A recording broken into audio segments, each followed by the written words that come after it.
Hello and welcome to the Unofficial Maritime Wrestling Podcast interview series. Today it is a pleasure to have a living legend in maritime wrestling, the one and only Kowboy Mike Hughes. How's it going? Good. Thanks for having me. Pleasure's all ours. So we're going to start off with the first question. Were you a fan of wrestling growing up? Oh, absolutely. Back when I was growing up, there was only two TV stations on TV. So one of the only shows was Atlantic Grand Prix Wrestling Saturdays on Channel 9. We only had Channel 9 and Channel 11, I think it was, or 13. So one was CBC, the other was ATV. And so the one that you looked forward to the most was Atlantic Grand Prix Wrestling. So, yeah, I was a huge fan growing up. Any favorite wrestlers of yours during that time period? Leo Burke, of course, I think was every young kid's hero or favorite.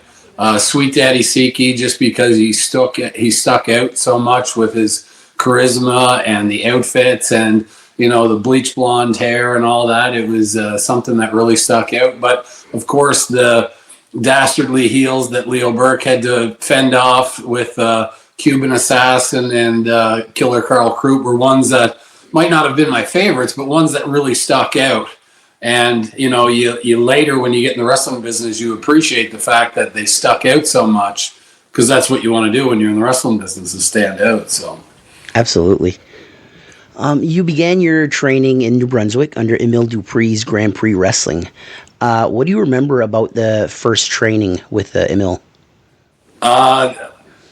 When I first started training with Emile, it was I had left my job here. I had a pretty good job here, and I was in university, and then I left and started working the job. So when I left to go train with Emile, I actually just packed up my dog and my van, and I went over and had no real place to stay at first, and so I was kind of sleeping in my van with my dog, and we used to train at an old bowling alley in Shediac.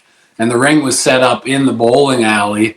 And just the whole thing was pretty surreal when I walked in for the first time. And to be somebody who was a fan of wrestling and was so fascinated by the whole business, to actually just step foot in a wrestling ring for the first time is a moment that truly captivated me, for the very first time, the thing that I remember the most.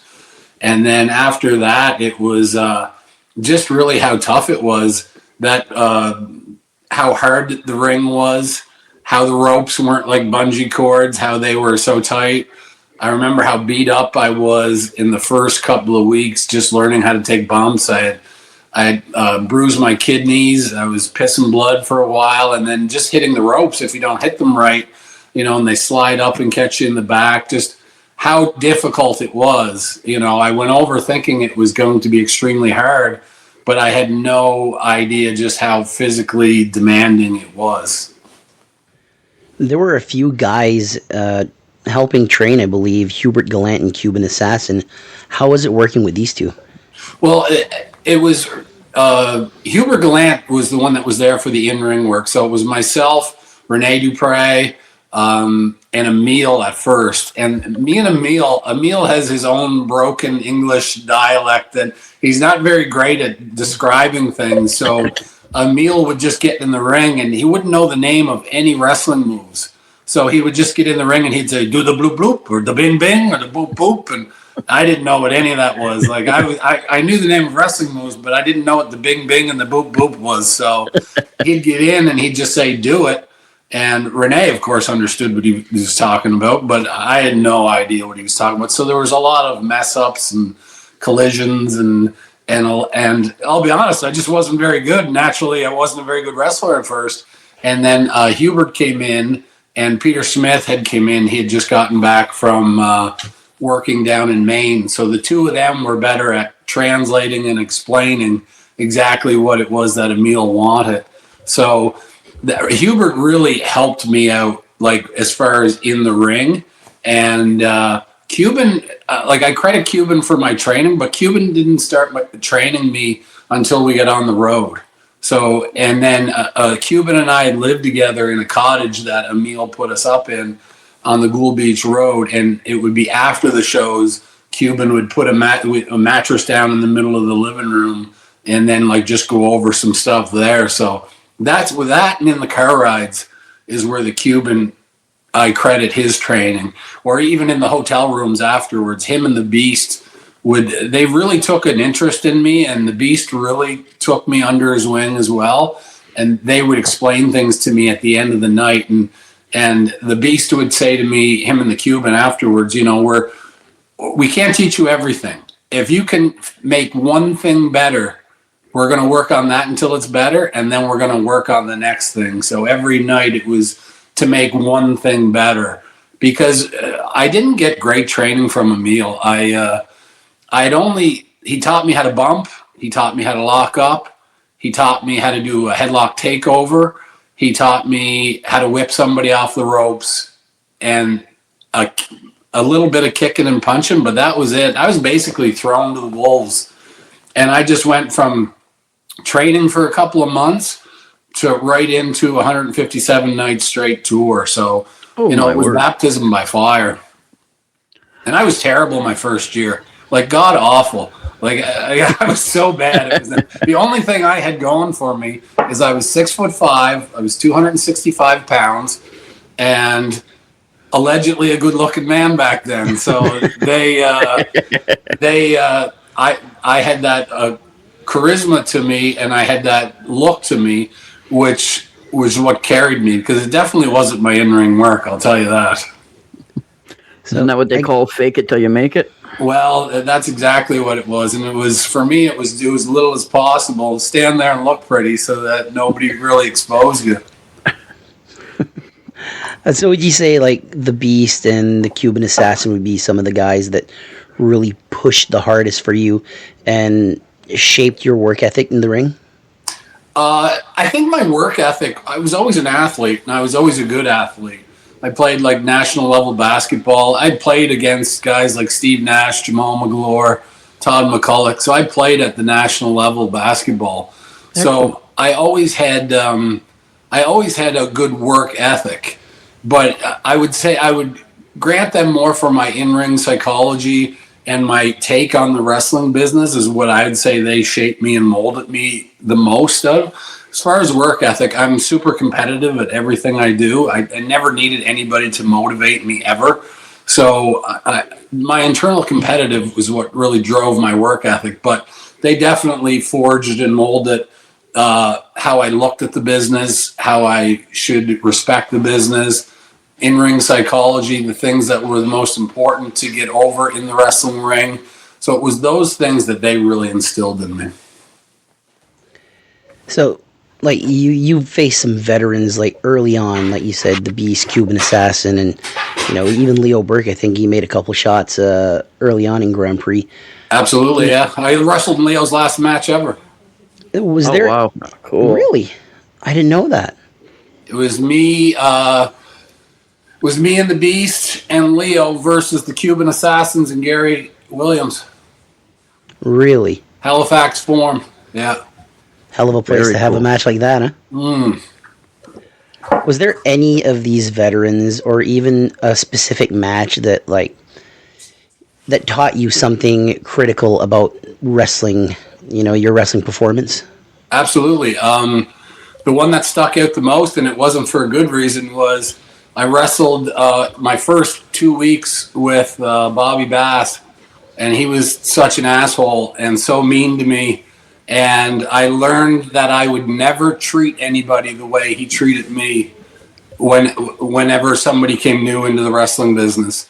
He never gave me anything. He did absolutely everything not to help me get over.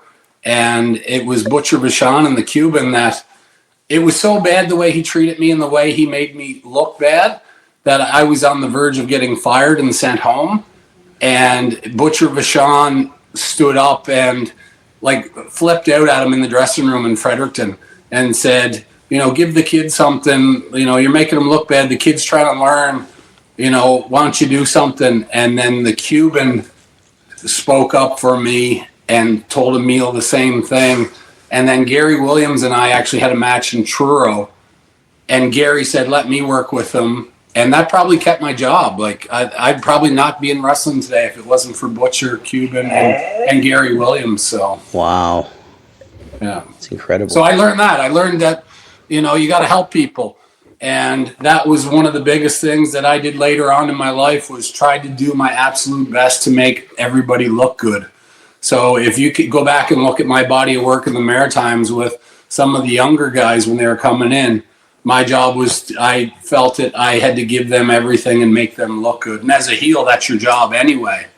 But I really took that. That's what I learned the most from working with them. And I also learned so much from the Beast and them, like just what you should do. My dog's making a guest appearance here. What you should do to create a match and put a match together, and what to do to get a reaction from the crowd, and the timing of things. So those guys really helped that. But the thing that stuck with me the most was how not to treat people. So, yeah. Cool. So after your time with Atlanta Grand Prix, you co-founded Real Action Wrestling with Scout Gallant. How did you guys start that promotion? I was actually, so I'd finished up that year, and I was supposed to go down to work for WWC in Puerto Rico. And Phyllis Lee, who is considered the grandmother of MMA, she was part of the first UFC, and she was like an agent for myself, Sean Waltmans, Al Snow, Blue Meanie. There was a bunch of us. We were like the misfits of wrestling, kind of. And she was the one that kind of looked after all of us. And she wanted me to go down and work for Carlos. And I was ready to go, but I heard some stories about Carlos not paying. And then, of course, heard all the stories about how Puerto Rico was the Wild West. And I was just a kid at the time and new in the wrestling business. So people were telling me, maybe you shouldn't go or whatever. And then Scott Gallant, who owned a carnival business, he was a big wrestling fan. And he said that he was interested in starting a wrestling promotion. And I said I wouldn't run against Emil, and because Emil only ran in the summers. But then he said, well, I'll only run in the winters. And guest appearance by Gracie here. I said I'd only run in the winters because I didn't want to run against Emil. Right. And so that's what we had decided to do, was run a winter promotion. And we ran the winter promotion. And it was good. It brought in, we did all the things that myself and Peter Smith thought that the Maritimes were lacking at that time, like better entranceways, better sound systems. Like Emil used to just take a ghetto blaster and hold it up to the microphone, and so, the production was terrible in the ranks and stuff like that. So we were like the first ones to bring like a sound system into wrestling and an entranceway and stuff like that. So that was some of the upgrades. And then we also we were the first to bring in hardcore wrestling to the Maritimes and ladder matches and things like that. So yeah, it was, I was way too young in my career to look back at it. I should never have been in charge of a pro wrestling thing, but I was smart enough to know what I didn't know. And I brought in guys who would guide me, and I could take information, and then I would relay it to the members of the crew. So what was some of the big challenges that you faced trying to start a new promotion in the Maritimes?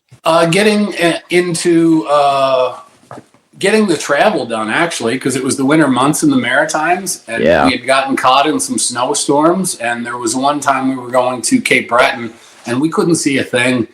And we were going down, I think is it Foley Mountain is the name of it? It's really steep where it goes into English Town. There's a deep curve there. Oh, yeah, in the Canso area there. Yeah, so we, the transfer truck, actually the lights scraped the window of the 15-passenger van. Like we couldn't see each other. And then when we finally got back to right before the causeway, there used to be, there still is, but there was an old Irving Big Stop there. And when we got there, they told us that the police an ambulance couldn't get up to the snowstorm, but somebody had just driven off the cliff at the same point. So there was a lot of travel issues, and getting guys in and out for flights was an issue then. Other than that, not too much. There were some venues that didn't want us to come in because, well, they're getting venues actually, now that you mention it, the ice was in all the arenas. So we had to find venues Right. that weren't traditional wrestling places and convince them to bring in wrestling. So that was actually, never thought of it until right now, that was one of the biggest challenges, yeah. Probably still is one of the biggest challenges today, actually. Well, venues are, are always a challenge, and now the biggest issue with venues is another promotion going in and burning it and damaging it and not treating it properly or respectfully, not paying the bills. That I think I spent half my career convincing towns and promotions to let wrestling in because of people burning towns. So yeah. So Real Action Wrestling featured one of the most memorable stables in maritime history, the Cardinal Sinners. How did you guys come up with the group, and what was the vision behind it? So when we started Real Action Wrestling, Emile Dupre actually called us, Peter Smith and I, and he told me, he said, you've committed the cardinal sin, you've run against me, you will never wrestle again. I will make sure that you never step foot in a wrestling ring again. He goes, you will pay for committing the cardinal sin. And we just said, oh, there we go. That's a great name. Cardinal Sinners. We're the Cardinal Sinners. And we just went from there. And factions were big at the time. NWO was rolling hot then. DX, and that was around that time. So we thought there was never any real factions in the Maritimes for a while, if any, and none with a name for the whole faction, just maybe a manager with groups. So we thought that was something else that we would bring maritime wrestling into the now and into the future, was bringing factions into the era. So yeah, it was definitely a cool faction for sure. It was some of the best times. We were, wrestling 7 days a week, and we had everybody rolling in Real Action Wrestling. There was a lot of guys at the end of their career, not the end of their careers, but had realized that WWE wasn't calling. We had the Eddie Wattses and the Chi-Chi Cruzes, and then we had guys like myself and Bobby Roode and Peter Smith and Gary Williams who were looking to get exposure, and everybody was working so hard. And we also knew at the time we were in the greatest wrestling era ever. You're trying to get a job with the Kanes, the Undertakers, the Rock, Stone Cold. Yeah. The hardest time in the world to get a job. And so we knew that if we couldn't get there, then at least we were going to have a place close to home. If we made this work and we worked hard, that we could make a living off of professional wrestling.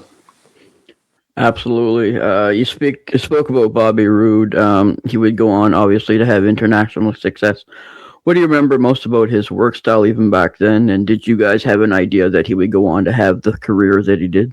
Absolutely. I knew immediately. Bobby Roode was actually the first person outside of Brody Steele. So Brody Steele and I, but outside of that, Bobby Roode was the first person that I said, if we're going to make a run at this, then we need that guy. And I had gone up and met him. We got blacklisted in 2000. Excuse me. And in 2000, Emile had run a show in Borden, and I had gone up there to see some of the boys, and I met Bobby then. So I stayed and I watched the show, snuck in by the doorway and watched the show, and to see who was there that was good. And I seen Bobby, and we talked afterwards, and I said, listen, we're doing something new and something more modern, and I want you to be a part of it. And Bobby and I instantly clicked, and then later getting to work with him, I would say Bobby and I have probably worked each other 50 or more times, and probably 100 together as a tag team. And wow. Probably 50 against each other. And our chemistry, either opposing or with each other, was fantastic. And he was so good. And he almost quit the business one night. When he went through his first divorce, he said he was going to pack up and go home. And I said, you can't. I said, of all of us, you're the guy. You can't quit this business you're the guy you're just so talented. And he was. The only thing that surprised me about Bobby's career was that it took so long for him to get to WWE. I know he had a great run with TNA and everything, but that guy is so talented. Like, he's so good. So that was the only thing that surprised me about his success, is that it took so long. But again, we were going there in the greatest era of wrestling. And after WCW folded, there was maybe 100 jobs. And when you have 100 jobs and that much talent, you think of the guys that were in WCW who couldn't get a job, that had already had national and worldwide exposure. For young guys trying to break, through, it was almost impossible. Absolutely. Yeah. Do you still stay in touch with him? I haven't talked to Bobby, and it's probably been about 4 or 5 years now. Yeah, it happens to guys. You get away, but the second you meet guys that you haven't seen in years, it's just like it was the day you left, right? Like, he's a guy that him and I will always have a bond. We've been through so much together, both personally and professionally, and it wouldn't matter when you see him again. It could be 100 years from now, and it would be the same as the day that we last seen each other. So that's awesome. In the early 2000s, you had a few WWF appearances. What was it like stepping into a WWF ring? Like you just said, it was the best era at that point in time, and you're getting a shot there. It was pretty overwhelming.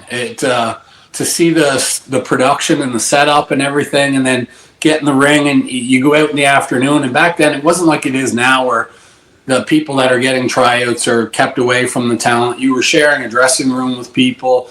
You were out working out in the ring beforehand with guys.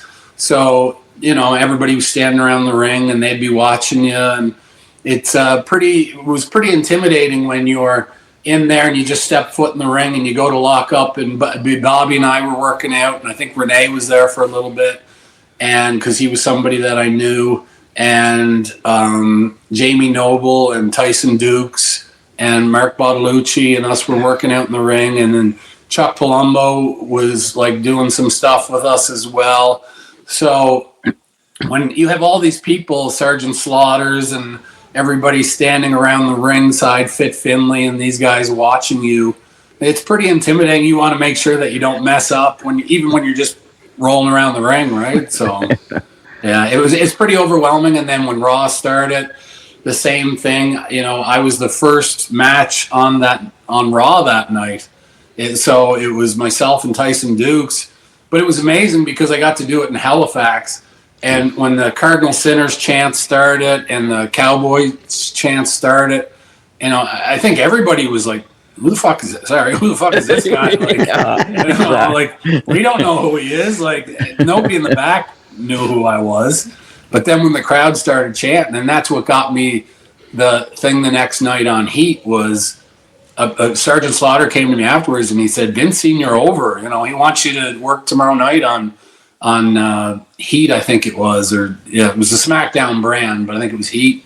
And he said he wants you to work tomorrow night with the FBI. So, yeah, I went and did that. And then afterwards, it's weird because you think if you try out, they're going to call you and give you feedback. But WWE is something that they have so much going on. They don't care. You have to keep at them. And I was never good at that. For me, I wanted to keep working and traveling. And when you're traveling, you could barely find time to call your wife, let alone call the WWE. And it's intimidating to make that phone call and say, hey, did you see my, they want you to send them tapes at that time, VHS tapes. So it was sending VHS tapes. And back then the technology was terrible. You videotape a match and you might get it from somebody, but when you're on the road, you're not bringing 2 VCRs to hook up, and it was very difficult back then. Call the guys know every 10 minutes. You can do it on your phone, and just edit it and send it off, and do whatever. But back then, it was a whole different beast, and I just lost, got caught up in the wrestling I was doing. So after that, I went right to England after that. And, stayed in England for 3 months, came home for Christmas, went back the second week of January, and then stayed there the whole summer till the fall. And you're so busy, you just get lost in it, and you don't put much effort into it, although that should be your ultimate goal. you just get lost in the wrestling business, the life, the travel. And like I said, you're not taking 2 VCRs and a camera that's the size of a suitcase with you everywhere you go. So once Real Action Wrestling closed down, you headed off to Puerto Rico for IWA. How was that experience? And a follow-up question to that, how was the crowd compared to Canadian crowds? Well, when Real Action Wrestling actually shut down, that's when I went to England. So at the end of 2002 into 2003 is when I went and did my first couple of tours of England. And then while I was in England for, I think it was my second or third tour over there, Brian Dixon was the promoter, one of the greatest promoters of all time, one of the, like an absolute legend in the wrestling business, gave so many guys their start. And he got a phone call from Bushwhacker Luke, and Bushwhacker Luke called him and said, I need a monster. I need a big guy. I need a guy, someone like a Bruiser Brody. And so we took pictures. I remember it was in Plymouth Hall, and we took the pictures, and then they had to scan them the next Monday when we went back when you scanned pictures and sent them down, faxed them or whatever down to Puerto Rico. And then they called me, and he asked Brian's permission if he could take me, because I was going to cut the tour short. They needed me for a big show, one of their big pay-per-views, Summer Attitude. And so they called me, and they negotiated a deal, and they said that, it was good for me to go. And they called me and they said, we want you to start watching Bruiser Brody stuff, and we want you to come in. And they were originally going to bring me in as the son of Brody. And Really? I was supposed to come in as the son of Bruiser Brody, coming back to get revenge. And then the funny thing happened was there was a lawsuit in Puerto Rico at the time. What happened was Invader was working for Carlos for WWC, and Savio was doing promotion for the big event. And somebody on the radio interview asked Savio what he thought of him, and he said, well, he's a murderer. And so Invader sued him for slander.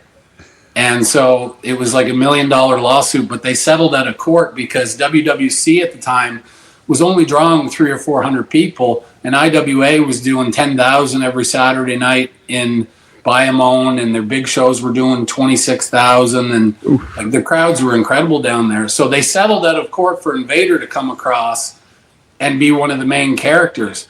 But then when Vader came across, they couldn't have me being the son of Brody. So I showed up my first night, all planned to be the son of Brody, and I walked in and shaking hands with everybody, and I didn't know what Invader looked like without his mask on. And I shook his hand, and he thought he'd seen a ghost, and he freaked out, and he ran to the office, and Savio, I no work with no Canadian, and blah, blah, blah. And so then they called me into the office, and we had to come up with another name, so that's how I became Hangman Hughes. So that was pretty wild at first. But back to your question about the crowds were incredible. They were violent. They were chanting. It was like the most enthusiastic, crazy fans. Like, I remember walking out, and when I walked out to the ring and I'd put up my arms above my head like this, and everybody thought I was doing it, that it meant that I was going to be extreme. That's what the X was for. But all I was trying to do was keep the batteries and the spark plugs out of from getting me in the eyes, because when I came out, Luke told me, he said, if you go out and you sell the spark plugs and the rocks and the batteries, they're gonna throw more. So if you go out and pretend that they don't hurt you, they'll stop throwing them. So that was the key. I'd put my arms up just to make sure I didn't get hit in the eye. And then you'd have to sit there and take them and then taunt them and tell them it didn't hurt, and just so that they wouldn't throw more at you. So, but they were like, I remember Apollo and I, when we were wrestled for LCW in Newfoundland back in 2015, like the crowds, we were the #1 rated TV show in Spanish culture at the time. We were having 30,000 Roberto Clemente Stadium, Juan Lobral Stadium. We were selling those places out for our big shows. And for Summer Attitude, Judicial Finale, Three Kings, we had 5 big pay-per-views, and they were selling out these stadiums. But every Saturday night in Bayamon, we were doing 10,000 people. Wednesday night would be 5,000. Thursday night would be 5,000. And Sunday night would be the lowest crowd in a smaller town at 2,000. And I remember, we'd go out, we'd say, there's only 2,000 people here tonight. Let's take it easy. Like there's nobody here, for 2,000 people. And then in 2000, Paulo and I were saying, geez, man, I wish we could have a bad Puerto Rican night now. You know what I mean? Like, it's so good to have those fans now. But it was at a different level. Puerto Rican wrestling is part of the culture. So baseball, boxing, and wrestling are the three biggest things down there. And at the time, we were celebrities. Like, I remember we were on. There's a show there that's called Talkatone. It would be the equivalent of the David Letterman show. We'd be guests on that. We would be. They did the premiere red carpet event for Alien versus Predator there. We were all invited on the red carpet and did all that. Like, it was so big. Like, we'd be doing events and Rosie Perez is there, and we events at a bar there called Loopy's or whatever, and Kid Rock and Pamela Anderson would be there. It was crazy. People would.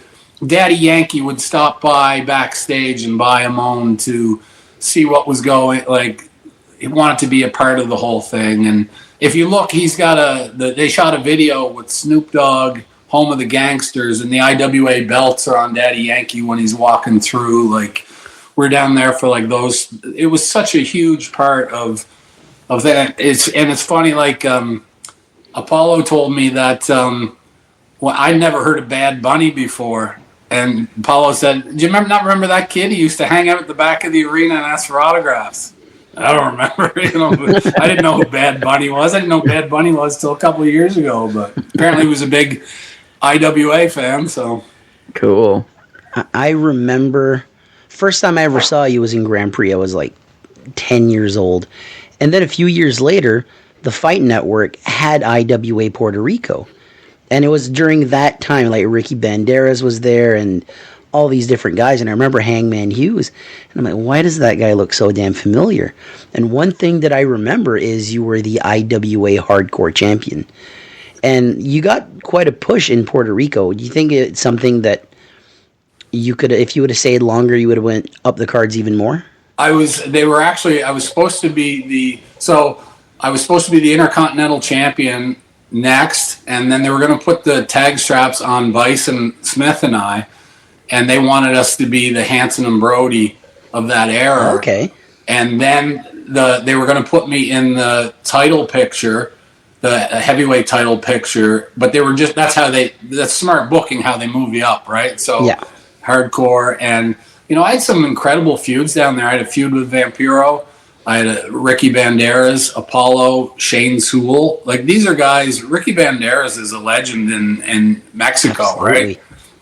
And, Apollo is an incredible athlete. Shane Sewell is probably the most underappreciated, unrecognized wrestler in the world. There is, if anybody had seen him in IWA and even WWC, that guy, mobs of women would follow him down the street and fight to be close to him at a bar. Oh my! And guys want to be like him. He's in Puerto Rico and he's a blonde-haired, blue-eyed guy in great shape with the most charisma you'd ever see. If you ever get an opportunity to watch some of his stuff in IWA was just. Well, he's a legend down there, and as he should be. And he was the guy who trained Bobby Roode. So yeah. Him and Val Venis. He wrestled under Glamour Boy Shane, right? Absolutely, yeah. I might be misremembering this. Wasn't he in a tag team with Val Venis and they were the Glamour Boys? They were in WWC, absolutely. Okay, I do remember that, okay. Thought I was misremembering something there for a second. You worked at Germany's catch tournament as well, right? Yeah. How was that experience? It was amazing because we had... again, we talk about some of the greatest wrestlers who most people wouldn't recognize. Robbie Brookside was there, and Robbie Brookside and I had become good friends when I toured with England prior to going to IWA. And so it was one of those tournaments where it was like the top 10 super heavyweights. They had a super heavyweight category there where they wanted the top heavyweights in the world that were unsigned.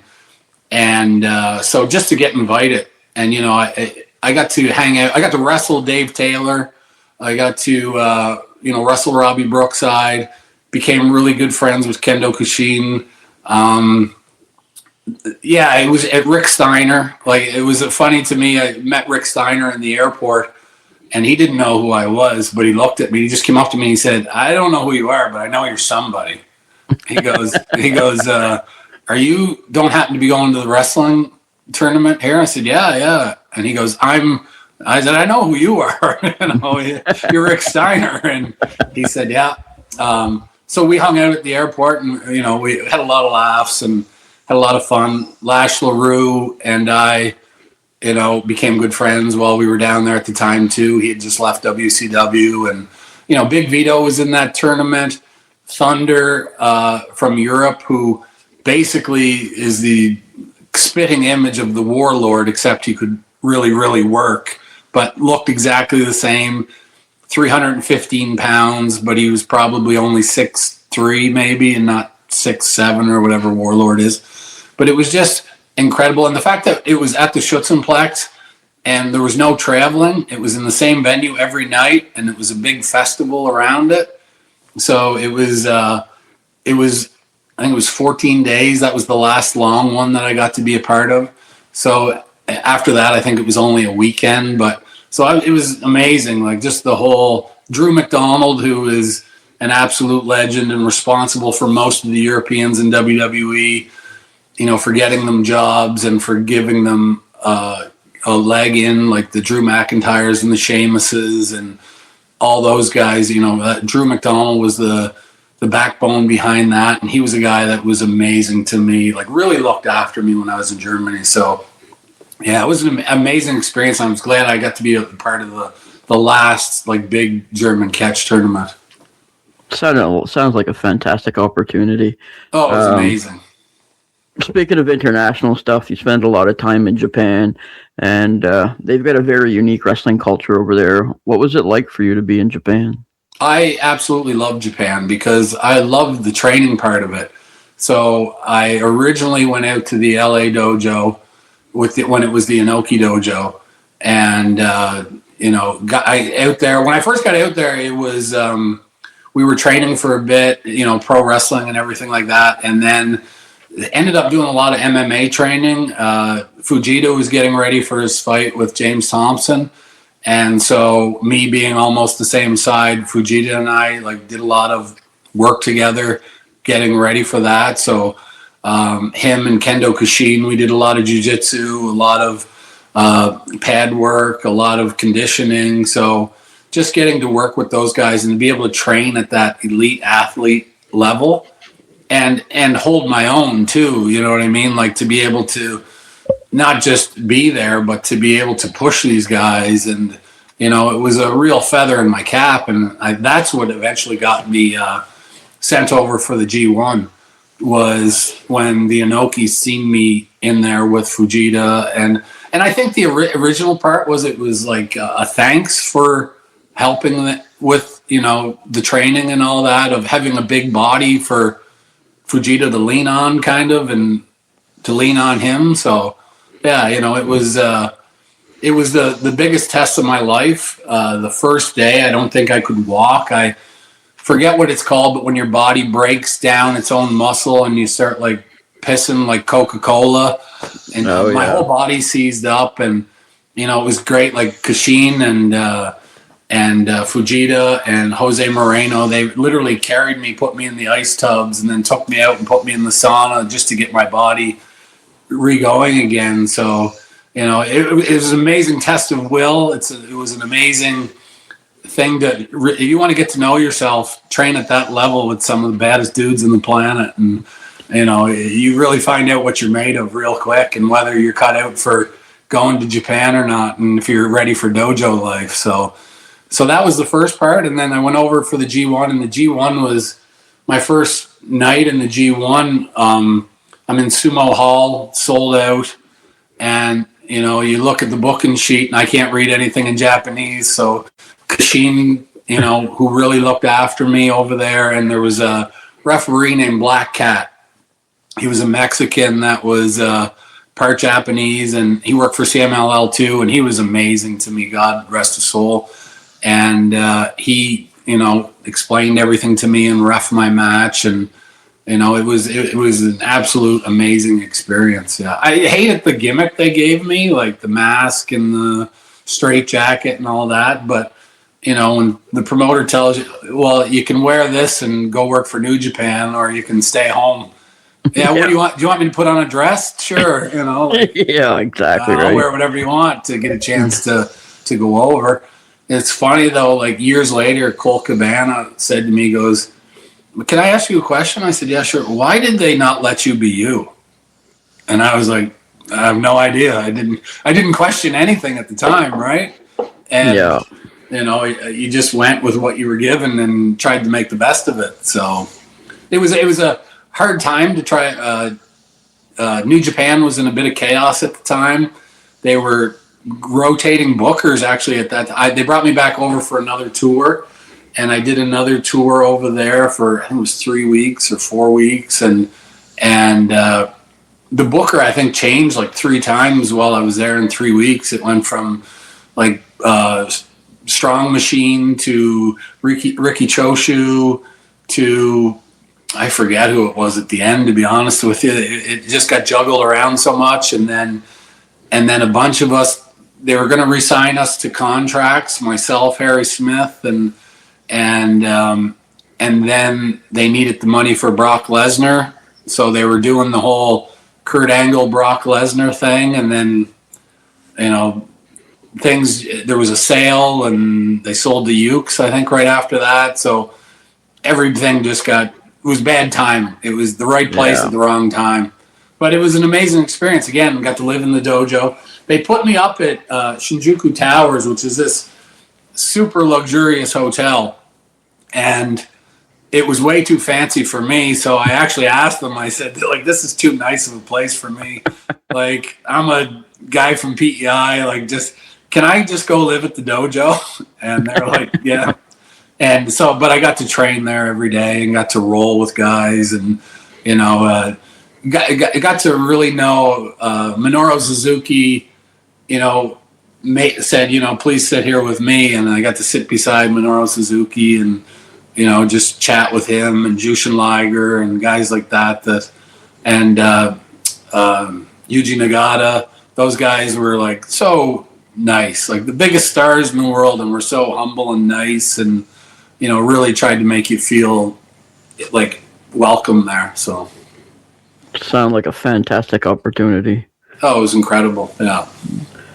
So after you were done all your globetrotting, you came back and you were part of a documentary TV series called Wrestling Reality. How did that project come together, and what was it like filming something for wrestling instead of just like being in-ring performance? So I got used to doing a lot of TV with IWA. Like IWA's production and everything was basically the same as WWE's. Savio really brought the same. He actually brought some of the guys from the crew when they weren't there. So you were used to production, and you were used to timing, and you were used to sitting around waiting to film and all those things. So I had become familiar with that part of it. I wasn't a part of the original Wrestling Reality. I had separated from a lot of the guys in the Maritimes, and wasn't really around for all that. And then they did the first pilot, and they were basing it a lot. The first one was actually like a work reality show, and I think they were trying to get. Peter Smith and them can correct me on this because I wasn't there, but I think they were trying to get like Duke and some of the other guys to do things that I would do. And it just wasn't natural. So I think they thought, for the betterment of business, to make me an offer to come back and work for them and have it be genuine.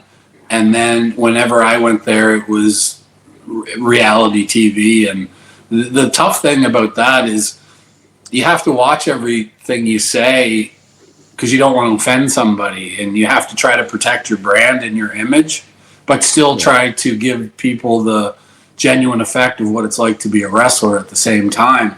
You want to have it to be as true and real as possible, but you also have to protect yourself and Do you know what I mean? You can get canceled nowadays over nothing. So, and even back then, right? That was the beginning of cancel culture at that time. So you really had to, you wanted to be as free as possible, but you also had to be half guarded of what you said or what you did in front of the camera.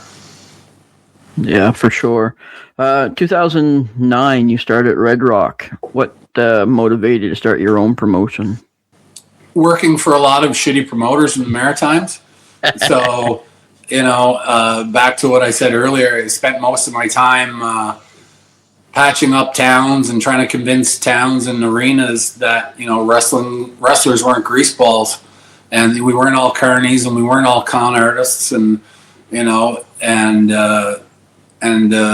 I had actually started UCW, was the first promotion that I had started, and then had taken on a partner there as a financial backer, and like I said, I didn't want wrestling to be greasy anymore, so I left there and started my own promotion.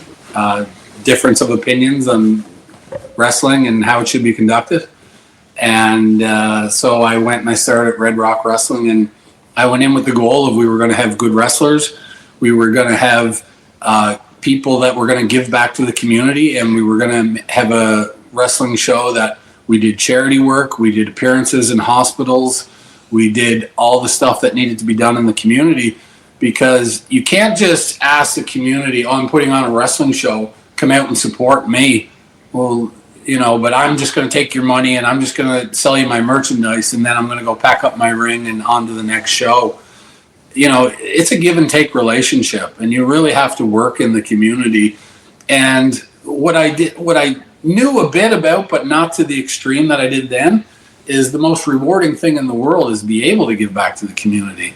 And once I started working more, and you're working with sick children, and you're going into the high schools, and you're talking to people, and like I think with Red Rock Wrestling, since our inception, I think we're almost at $500,000 in donations and events that we've raised.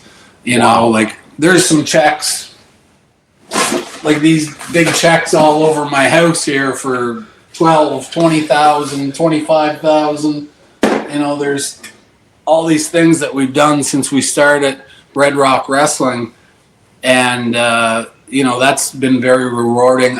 There was a time when I was at a celebrity golf tournament as one of the celebrities, and I was standing outside the hotel, and this man just came up. I was walking out. It was me and Robert Maillet and Dan Gallagher from the Gallagher Show that used to be on TV or whatever, and Butterbean, and so we were walking, and this man just came up and he hugged me, and I had no idea who it was, and he said, I really want to thank you. And he goes, can you come over and meet my family? And I said, yeah. And I said, what are you thanking me for? And he said, you gave that $12,000 that got my child their wish for the Children's Wish. And he said, I just want to thank you for, what you did for my family. And that stuff really gets you. Like, absolutely. You're like, holy, like you made that much of an impact on your community and a family and everything like that. So, so that was one of the big motivators behind Red Rock Wrestling, and to be able to do that. At first, it was all about the wrestling, and then it became more about the charity. And then as we had guys, it's still all about the charity. Don't get me wrong, but I had such a good crew when I started. I had Titus and Chris Cook and Brody Steele. I had all these guys that were, and Lincoln Steen and Andre Myatt and all these guys that were veterans. I could just kind of let the wrestling happen, and I could work more on the other thing. And now, as we've had like myself retired and Brody Steele, who's wrestling now again in Europe, but had retired, and Chris Cook just retired, and Titus is out. Now I have to focus on both. I have to, I've always been a teacher and a mentor in wrestling, and now I have to teach these young guys, all the things and do both. So it's a good thing I am retired now, because I'd never be able to wrestle, do the charity work, and try to teach the guys at the same time. So, Red Rock and it's been rolling, 2009 till now, and we've grown our crowds and maintained our crowds. And, that's something that's not too many people can say, right? But, Absolutely. The island has been very good to me. They've supported me with all my endeavors, and I think it's because I give back to them as well. So it's a reciprocating relationship, which works for everybody. Absolutely. Running a promotion while balancing in-ring work when you were wrestling must have been quite the challenge. It was extremely challenging, and show night, it was great to have a Brody Steele there that could help me relay some stuff for the matches that were just before me, and to make sure if I was in the ring and there was anything going on afterwards, to make sure the timing was good. So to have guys like him and Titus were extremely crucial for me to be able to perform and do the booking. It was, and then look after everything. If the lights go out or somebody gets hurt or, a fan has a heart attack in the stand, you have to do all this. Yeah. And, it's, the venue needs this or whatever happens, right? There's so many things. And, when you're about to break the curtain and somebody's coming to you wanting to, the bathroom's down and, whatever. So, it was so great to have that support. My wife is, she handles all of that and, deals with the personalities in the wrestling business, which is extremely hard for me. I'm used to it. To get her adapted to the quirkiness and the personalities and egos of the wrestling business was a bit of a challenge at first, but now she's got it down to a science, and she's probably the most feared person in the locker room. So it's been good that way. But without those people's help, it would be extremely more difficult. And even now, Jonathan Cairns has been my right-hand man from day one. That guy he's one of the foundations of Red Rock Wrestling. That guy does so much. Not only is he the greatest ring announcer in pro wrestling in Canada, to carry the flow of the show, to convey the show, and to entertain the fans between matches and create dialogue, but just the stuff that he does to help me manage the behind the scenes thing is absolutely incredible. Another guy that Red Rock Wrestling wouldn't be able to happen without Jonathan Cairns. So speaking behind the scenes, now that Chris Cook is retired, are you going to lean a little bit more on him backstage? Or? Absolutely. I'm gonna lean on him like crazy. He better get that bad leg fixed, because I'm going to be leaning on him heavy. Having guys like that backstage is, you can't measure the impact on whether you have a great show or a good show. And to be, you can't handle everything by yourself. And that was something that I really had to learn, was to delegate and not try to do all things at once. I'm still not great at it, but I'm getting better at it. And, I like to control a lot of the show, because then I can take responsibility if it's a good show or a bad show. I'm going to be the first one to say that was my fault. And my guys have heard that. If I've booked a finish and it didn't come off like I expected, I'm the first one to apologize to them for not having it sorted out properly in my head where it relays to the crowd. So, leadership is about taking accountability. It's not just about taking the bows whenever everything goes great, but it's about taking accountability when things go wrong as well. So, I'm trying to lead by example and do those things. And part of being a leader is having people that'll follow. So to have guys like Chris Cook, Jonathan Cairns, etc. There's a guy, Daryl Warren, who's another guy that works behind the scenes, that were incredible. Another guy that we lost, John Haywood, infamously known as Black Johnny, was those guys were such a huge part of Red Rock Wrestling, putting on great shows and running smoothly, that you can't replace guys like that when they're gone. But you just try to delegate to the right people that have the right skills at the right time in the right place, and hopefully it goes as good as possible. Yeah. One of the promotions that we didn't touch on yet is IHW. IHW really caught fire when Cowboy Mike Hughes came to town. And one of the best rivalries in maritime wrestling history, maybe wrestling history, is Cowboy Mike Hughes versus Titus. What are your thoughts on Titus? Another one that hung up the boots not long ago. What are your thoughts on Titus? Titus is incredible. Like when you go through my career, and a lot of people talk about the Ricky Banderas and the more famous people that I've feuded with, the Vampiros and whatnot, but Titus is my great, and Bobby Roode, like our feud and everything. People talk about that, but Titus and I went on for more than a decade. Yep. And we had some of the most grueling, most punishing matches of ever. We beat the shit out of each other, but it's also like a night off. I've never had an easier night of getting the shit beat out of me than with Titus. Like there was 2 years in a row we wrestled in Pictou, and both nights I walked away with shiners, and it was because Titus punched me in the eye, and I'd be like, do I owe you money? Like, did I forget to pay you on my last show? Like, but it was always a laugh, and that guy was so talented. So Titus is a guy that when he went to England, he could have worked in Europe for the rest of his life if he wanted to.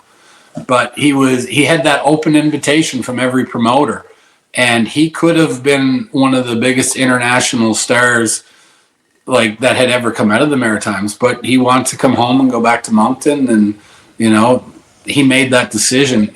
Titus doesn't get the credit he deserves for his talent. If you talk to any of the most talented wrestlers in Europe, and you mention Titus's name, there's nothing but good things said about Titus, both in the ring and out of the ring. Titus is one of the greatest guys ever. Like, I love that guy so much. Like, him and I have a bond that will go to our grave, both in the ring and out of the ring. So I can't say enough good things about Titus. That's awesome. You officially retired in 2020 from in-ring competition. What led to that decision? I tore my Achilles, and it was probably the thing that saved my brain. So I've had 18 diagnosed concussions. Oh, wow. And so right now the limit in sports is 4, right? And then they tell you pretty much got to retire. But back when I started wrestling, all you did is you took some Vicodin or some Percocets and maybe some muscle relaxers, and then when I was in Puerto Rico, I think I was probably concussed for 6 months straight. Like every night, Ricky Banderas' big thing was hitting people in the head with a chair, and he swung it like he was Babe Ruth. And you're wrestling Wednesday night, Thursday night, Friday night, Saturday night, Sunday afternoon, and every night the finish is a chair shot. Well, after you got concussed the first night 2, 3, 4, and 5. And then you had Monday off and Tuesday off, and you're just starting to get your bearings about you. And Wednesday night you're getting hit in the head with a chair again. So, and especially when you're the hardcore champion, every night you're getting hit in the head with something. So I didn't really get a lot of I had a lot of concussion issues, but I just kept wrestling, and for me it's beyond me how I ever remember to finish or. How I ever, the great thing was I was never a guy that remembered spots. I usually called it in the ring. So that was probably due to my lack of memory more than anything, but it just seemed to work out for me. But the good thing was the Achilles tear forced me to stop wrestling, which probably saved my brain. So it was a bad thing and probably a good thing, for not only me, but for everybody else in my life that would eventually have to deal with me. The last thing you want to deal with is a guy with no mind who's 6'6" and 260 pounds, suffering with dementia at an early age. So. Yeah, exactly, right. I remember when we interviewed Gary, he said that he knew it was a great chair shot when he saw white. Yeah, when he got the spark. Yeah, when the lights went out. Yeah. Which is ridiculous. Absolutely ridiculous. But I know what he means. I remember thinking the same thing. that must have looked great because it felt awful. So exactly. But I mean, we didn't know about CTE back then, right? There was no such thing as, we didn't realize what it was, right? So. No, nobody cared. It was suck it up and the show must go on. That got a good pop last night. You getting hit in the head with a chair. Let's hit you twice tonight. You'll get twice the reaction. Exactly, right? Yeah. I remember I got hit with a chair in Puerto Rico, and the hinge folded outwards from the chair, and I got hit in the head, and the chair stuck in my head. Like, went right through my skull. And the chair was stuck on my head. And when they pulled it out, it just started squirting blood everywhere. And I got to the back, and I'd lost a lot of blood, and I was just starting to come to a bit. And Miguel Perez came up to me, and he goes, "Where did they get hit?" And I pointed to where the thing, it was scabbed. He knew where it hit. And he clucked me on the head, and it busted it open again. And it just went shooting across the room. And everybody thought it was funny. I even laughed. I thought it was funny. But that's how little we knew about head injuries and concussed and fracture in my skull, like a hole in my skull. And everybody thought it was so funny. I still have like a divot in my head where you can feel where that thing went in. So, jeez. That's how times have changed, and for the better. Yeah, absolutely. A little bit. So, final question here. What does the future hold for Cowboy Mike Hughes and Red Rock Wrestling? I hope, so this year we're probably going to run more shows than we ever have. We're in more demand this year than ever. And so for the future, probably holds more teaching from me. I've always been a teacher in wrestling. I've done a lot of it whenever LCW started in Newfoundland. We ran there a week every month for 5 years. And, basically a lot of the stuff that was when we built that was teaching guys like Dylan Davis and guys like that. Dylan Davis was this guy who showed up on Ring Crew, and then we taught him a little bit every night, before the matches and after the show. And so a lot of teaching like that. And for me right now, it's teaching some of the young guys about presentation. A lot of the guys that are young now, they know a lot about how to execute wrestling moves, but trying to teach them when to do it and to let the crowd absorb what they just did. And it's teaching all that stuff, like all the stuff that I learned from guys like Bushwhacker and Savio and Miguel and Robbie Brookside and Dave Taylor's and all these guys, Leo Burke and the Cuban Assassin, and trying to take all the things that these guys taught me and try to pass them down, because unfortunately now there's not a lot of veterans that have experienced territory wrestling. There's not a lot of wrestlers that have experienced like territory wrestling where you have to put on a show every night and come back to those same towns again. And right now I think Cody Brown is probably the only guy in the Maritimes that's living that. And I love that kid's enthusiasm and his work ethic, and oh my god, and so, but he's a guy that's always willing to learn. So for me, it's taking the guys that are willing to learn, and I provide before every Red Rock show the ring set up, and I offer the opportunity to go in and teach guys whatever they want to work on and stuff like that. So between that and the key to do it with Red Rock Wrestling is to do enough shows where it keeps everybody engaged, but not doing too much shows where you're oversaturating the market. And I think one of the biggest downfalls in maritime wrestling right now is the oversaturation of markets. And you're going to see that it's going to it's going to cripple wrestling. You think people would learn from history. So every 4 or 5 years, wrestling gets hot, and then a whole bunch of wrestling promotions all run the same town that went hot. Then the wrestling dies off and everybody starts splitting crowds. So you take a crowd that's 500, now you got 2 or 3 wrestling promotions running the same area. And because the economy's not great right now, you're going to see people 150 go to this one, 150 go to this one, 150 go to this one. Well, it's not enough money to make a profit, and people are barely paying the bills. So the first thing that happens afterwards is that people stop getting paid, or the arena stops getting paid because there's no money, and then eventually the promoters hire the cheaper wrestlers, and then the cheaper wrestlers aren't the good wrestlers, and then the town sees worse wrestling than they just remembered. Now all of a sudden people aren't going to wrestling.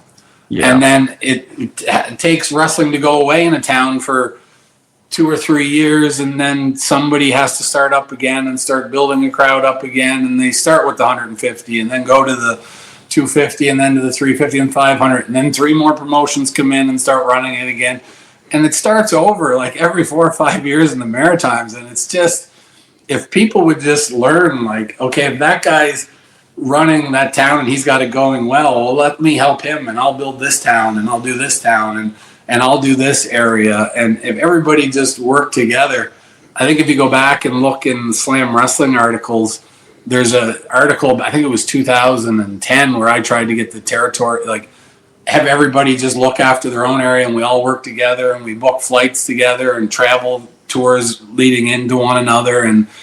But it just, people can't do that. Like it'll be everybody, oh, well, I do it because I love wrestling and I want to be a part of wrestling. Well, if you loved it, you wouldn't kill it. You know what I mean? So, exactly. You know, the fans think it's a good idea at first. Oh, we're getting more wrestling. And then at the end of it, they get no wrestling. So, you know, I hope the wrestlers can learn from that. Promoters are going to be promoters. They're going to do what they want to do anyway. But if the wrestlers learn from the history and only work for certain designated areas, if I work for 3 different promotions in the same town, how do I know if I'm drawing? You know what I mean? True. You can't prove your value as a wrestler if you're working for the same company in the same town. But if I'm working for one and that one's doing better and the other one's not, then, you know, you're proving your value. You know? So again, teaching not only wrestlers, but maybe trying to teach the guys that are in the wrestling promoting side of it, one, not to kill the business that I've dedicated more than half my life to now, and not to kill it for the fans, because it's long-term, you know, payoff rather than short-term reward.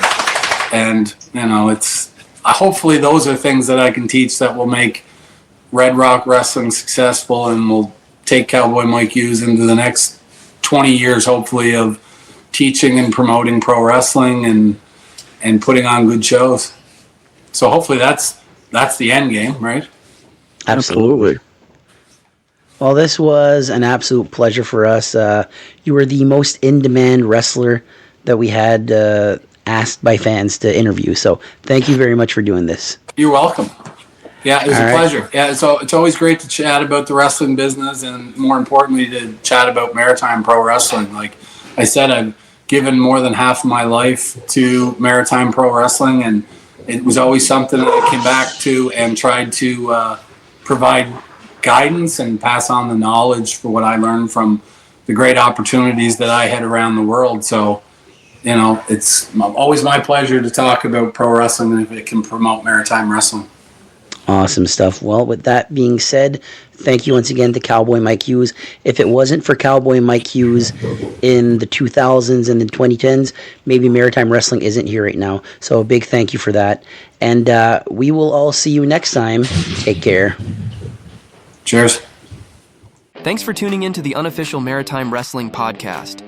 We drop new episodes every Wednesday at 6 p.m. Atlantic Time, so make sure to join us each week. You can find us on Facebook and Instagram, and also listen to the episodes and interviews on all your favorite podcast platforms, like Spotify, Apple Podcasts, and more. And if you want to support us even further, grab one of our t-shirts over at Pro Wrestling Tees. Just scan the QR code to get yours. Until next time, thanks for listening and supporting maritime wrestling.